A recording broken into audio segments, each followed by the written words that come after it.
अंधेर वन में रात के समय कभी भी कोई नहीं जाता था। अगर कोई गलती से उस जंगल में चला भी जाता तो सुना है कि वो वहाँ से लौटकर वापस कभी नहीं आता था। ऐसी ही एक कहानी ये भी थी।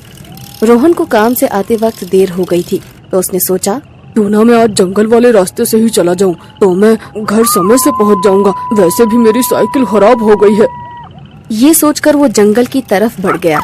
वो जंगल में कुछ अंदर ही गया था तो उसने देखा कि एक औरत जो कि प्रेग्नेंट थी सड़क के किनारे खड़ी है। वो रोहन से बोलती है, क्या तुम मुझे आगे तक छोड़ दोगे? मैं बहुत थक गई हूँ और अब मुझसे पैदल नहीं चला जा रहा है। मेरी साइकिल वैसे ही खराब है, मैं तुम्हें इस पर नहीं छोड़ सकता। अगर तुम्हें चोट लग गई तो वैसे ही तुम गर्भवती हो, मैं ये रिस्क नहीं ले सकता।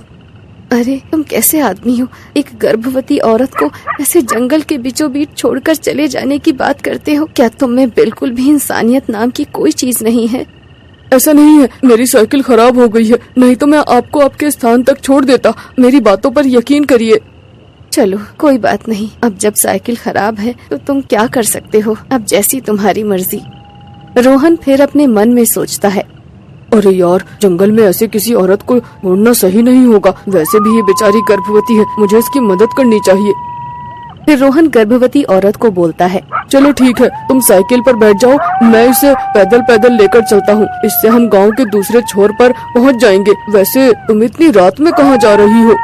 अरे वो मैं पास के गांव में जा रही थी, लेकिन मुझे आते आते देर हो गई, इस वजह से मैं यहीं पर रुक गई क्योंकि मैं बहुत थक गई हूँ। चलो कोई नहीं, मैं तुम्हें आगे तक छोड़ देता हूँ। फिर रोहन बातें करता करता गर्भवती औरत को साइकिल पर बैठाकर खुद पैदल चल रहा था। तभी उसकी नजर साइकिल के शीशे पर पड़ती है। अरे ये गर्भवती औरत इस शीशे में नजर क्यों नहीं आ रही? आखिर ये सब क्या है? फिर रोहन अपनी साइकिल की तरफ देखता है तो गर्भवती औरत वहाँ मौजूद ही नहीं थी, जिसे देखकर रोहन पसीने पसीने से हो जाता है और साइकिल छोड़कर जंगल की तरफ भाग जाता है। हे भगवान, ये सब क्या था? वो कौन थी? कहीं वो कोई गर्भवती चुड़ैल तो नहीं? रोहन भागता है, तभी उसके सामने वो औरत आकर खड़ी हो जाती है और हंसने लगती है। रोहन उसे देखकर और तेजी से भागने लगता है और कहता है, आज तो ये औरत मुझे मार ही देगी, क्योंकि इसके बारे में मैंने पहले ही सुना था। ये किसी के ऊपर दया नहीं करती। तभी चुड़ैल वहाँ खड़े खड़े ही अपने हाथ को लंबा करती है और पीछे से रोहन की गर्दन को पकड़कर उठा लेती है। रोहन चुड़ैल से कहता है, मुझे माफ कर दो, मुझे यहाँ से जाने दो। मैं तुमसे अपनी जान की भीख मांगता हूँ, मुझे यहाँ से जाने दो। तू मेरी खुराक बनेगा, मैं तुम्हें खाऊंगी। मुझे इंसानी मांस बहुत पसंद है। इंसानी मांस काफी मजेदार होता है। वैसे भी तुम अच्छे खासे तंदुरुस्त हो, मजा ही आ जाएगा। इतना कहकर चुड़ैल रोहन को मुंह के अंदर निकल जाती है और फिर रोहन मर जाता है। रोहन घर नहीं पहुंचता तो गांव वाले छानबीन करने लगते हैं। रोहन कहीं आजकल दिखाई नहीं दे रहा, कहीं गांव छोड़कर भाग तो नहीं गया? मुझे भी वो कई दिनों से दिखाई नहीं दे रहा। वैसे वो गया कहाँ होगा? ऐसे आज तक तो कभी हुआ नहीं। वो बिना किसी को बताए कहीं जाता नहीं है, पर इस बार पता नहीं कहाँ गायब हो गया।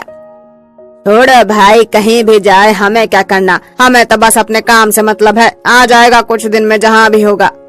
हाँ तुम ठीक कहते हो, वो काम से ही कहीं गया होगा, आ ही जाएगा। फिर कोई भी गांव वाला उसकी जांच नहीं करता। कुछ दिनों बाद की बात है। बिरजू नाम का आदमी अपने खेतों में काम कर रहा था तो उसे तभी गर्भवती औरत उसके खेत के किनारे आकर बिरजू से बोलती है, अरे तुम्हारे पास पीने का पानी है? मुझे बहुत तेज प्यास लगी है, मैं कई दिनों से प्यासी हूँ, मुझे पानी दे दो पीने के लिए। तभी बिरजू को कुछ आवाज सुनाई देती है। वो घूमकर दूसरी तरफ देखता है तो वहाँ पर उसे कुछ नहीं दिखाई देता। एक गर्भवती औरत कहाँ चली गई? अभी तो यहीं पर थी, अचानक से कहाँ गायब हो गई? ये माजरा देखकर बिरजू पसीने पसीने होकर गांव की तरफ भागने लगता है और तभी वो औरत अचानक वहाँ पर पहुंचकर बिरजू का पीछा करने लगती है। तुम गर्भवती थी ना, फिर तुम दौड़ कैसे रही हो? आखिर माजरा क्या है? मैं गर्भवती नहीं हूँ, मैं एक झूठी चुड़ैल हूँ जो झूठ बोलकर लोगों को अपना शिकार बनाती है। इतने में वो चुड़ैल अपने असली रूप में आ जाती है और भागकर पेड़ पर चढ़ जाती है। उसके लंबे लंबे बाल जमीन पर लटक रहे थे। तभी वो अपनी लंबी जीभ निकालकर बिरजू के गले को बांध देती है। झूठी चुड़ैल, मुझे छोड़ दो। मैंने तुम्हारा क्या बिगाड़ा है? मैंने तो तुम्हारी मदद करनी चाहिए और तुम मुझे मारना चाहती हो। अरे तुम चिंता मत करो बिरजू, मैं तुम्हें दर्द भरी मौत नहीं दूंगी। वैसे भी मैं बस लोगों को झूठ बोलकर अपने जाल में फंसाती हूँ और उन्हें अपना शिकार बनाती हूँ। पर तुम गर्भवती होने का झूठ क्यों बोलती हो? ऐसा करने में मुझे बहुत मजा आता है। लोग मुझे लाचार समझकर मेरा आसानी से शिकार बन जाते हैं, जैसे आज तुम बन गए। अब तुम्हें मरना होगा, मैं तुम्हें मारकर खा जाऊंगी। मुझे इंसानी मांस काफी पसंद है। तभी वो चुड़ैल बिरजू का गला अपनी जीभ से दबाकर उसको मार देती है।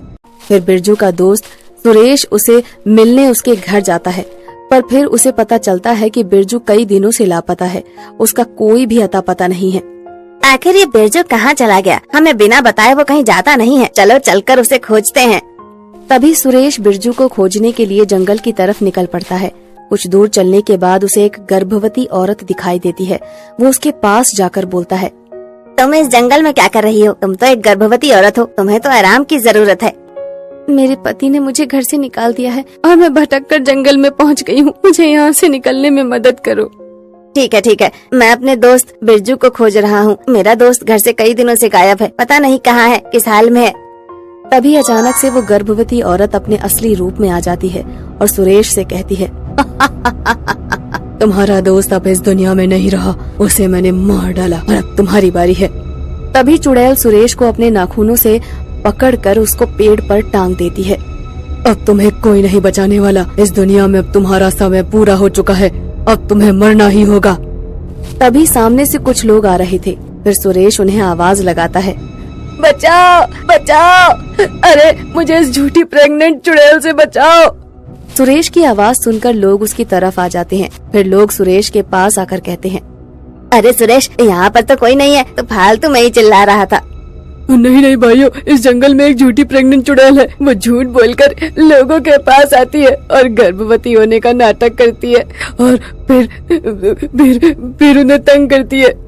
फिर पूरे गांव में ये बात फैल जाती है कि यदि कोई भी औरत जंगल के आसपास इलाकों में गर्भवती दिखाई दे तो कोई उसकी बातों में न आए, उस पर ध्यान न दे। उसके बाद लोग चौकन्ने हो गए और कोई भी उस झूठी गर्भवती चुड़ैल का शिकार नहीं बना। अकरम ईद के दिन बकरे की तलाश में निकल ही रहा था। तभी उसकी बीवी उससे कहती है, तुम बाहर तो जा रहे हो, लेकिन इस बार पिछली ईद के जैसे कोई हल्का सा बकरा मत लेकर आ जाना। इस बार मोटा ताजा बकरा लेकर आना।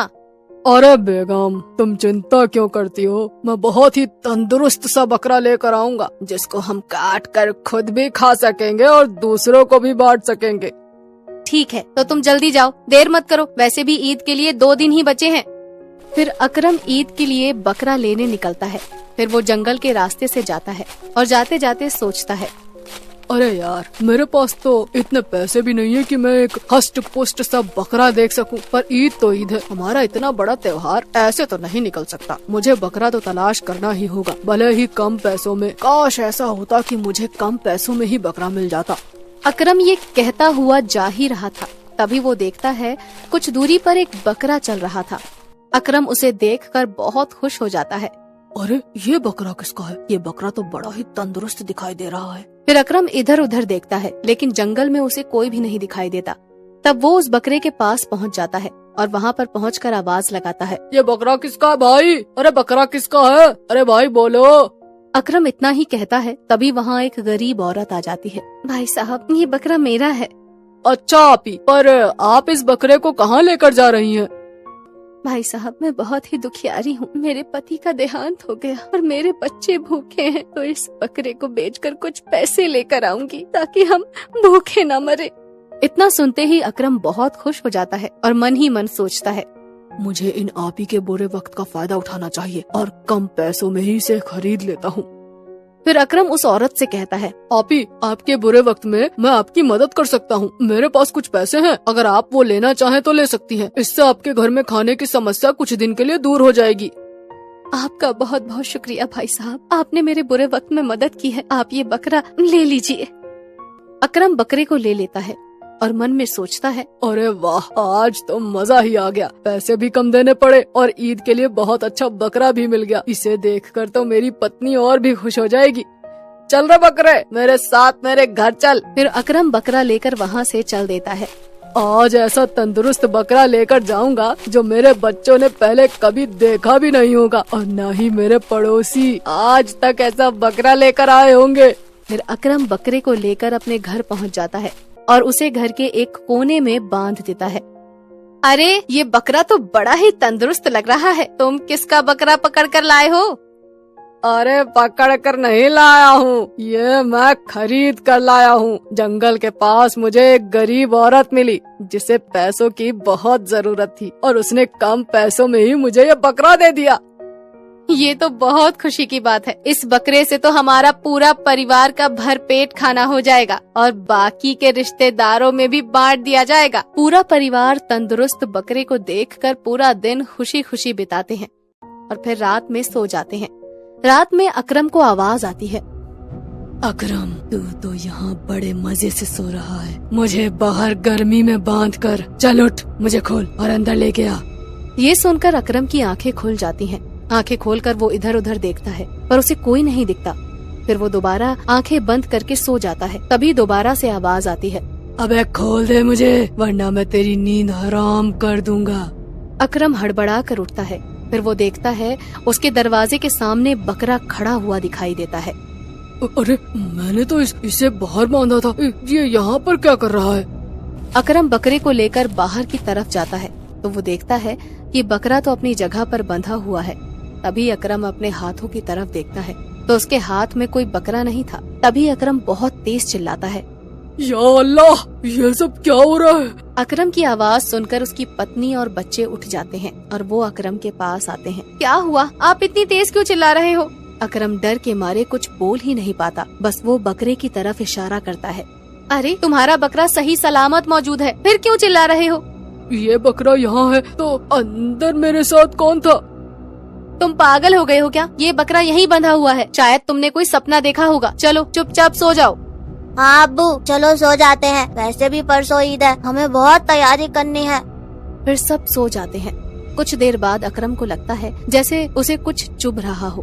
अकरम आंखें खोलता है तो देखता है कि उसकी छाती पर बैठा बकरा अपने सींग उसकी छाती में चुभा रहा था। वो डरता हुआ मन में कहता है, या अल्लाह, ये भूतिया बकरा कहाँ से मेरे पल्ले पड़ गया, अब क्या होगा? अकरम पसीने पसीने से लथपथ हो जाता है और वो चिल्लाने की कोशिश करता है, लेकिन तभी भूतिया बकरा अपना सींग अकरम के मुंह में डाल देता है, जिससे सींग उसके सर को चीरता हुआ बाहर निकल जाता है। तभी अकरम की बीवी को हलचल महसूस होती है। अरे ये क्या हो रहा है, ये हलचल कैसी है? तभी बीवी उठकर देखती है कि अकरम के सिर में बकरे का सींग गड़ा हुआ था। वो ये देखकर चिल्ला उठती है, जिससे बच्चे भी उठ जाते हैं। अपने अब्बू को ऐसी हालत में देखकर बच्चे चिल्लाने लगते हैं, अरे ये क्या हुआ, अब्बू को किसने मार दिया? अकरम की बीवी डर के मारे बाहर की तरफ दौड़ती है और वो देखती है उसका बकरा तो सही सलामत वहीं पर बंधा था। तभी वो कहती है, ये बकरा तो यही है, उन्हें किसने मारा?